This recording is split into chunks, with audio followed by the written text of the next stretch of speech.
The first tractor. And this was, I'm going to say, maybe even 30 years ago. We've tried to figure out when. It might be on a card somewhere. So I was in there in the spring, whatever that spring was, and we decided we were going to get a four-wheel drive tractor. We were doing mini farming in Norwich and a lot of brush hogging. Couldn't afford it. And $10,000, $11,000 maybe we decided we could spend. Yeah. And so couldn't afford it. So that was all right. And it came along, and whatever that year was, the last Saturday of September was the next to the last day. The last day of September that year was Sunday. Late 80s, early 90s. Yeah, somewhere in there. And so I told Paula, I'm going down to Townline to get some engine oil. I'll be back. So I go in, and I don't know which one I was talking to. I said I'd like some oil. Roger, get in here. And I kind of looked at him and I said, okay. So I go in, he says, sit down. And he goes, I've got the tractor for you.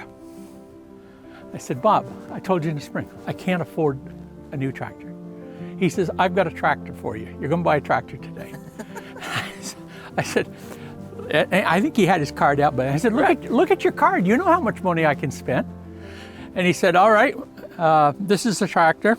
And it's an L345. Yeah. Four-wheel drive. He says, you've got chains on it. And I said, all right. He said, what do you got to trade in? You know, I wasn't in that mode, so I said, well, I've got a Farmall C, narrow front end. Mm-hmm. Does it run? Yeah, it runs good. Okay. And you could see him, he had this piece of paper, and he wrote down something, and upside down on his desk, it looked like quite a lot of money that he was allowing for that. What else you got? What else you got? Well, you know, now I'm starting to rack my brain. What do I want to get rid of? An old spike tooth harrow. Yeah. A horse-drawn mowing machine. Yeah. And he goes, keep going. A shovel. I got a shovel. And finally he goes, all right, you're there. You just bought a tractor. Got my oil.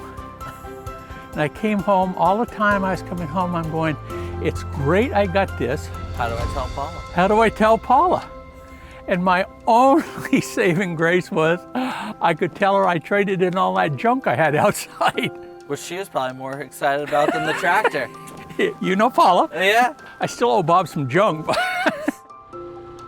and I bought that tractor without ever sitting on it. You take Townline at face value. True. You take Townline, if they say that's what it is, that's what it is.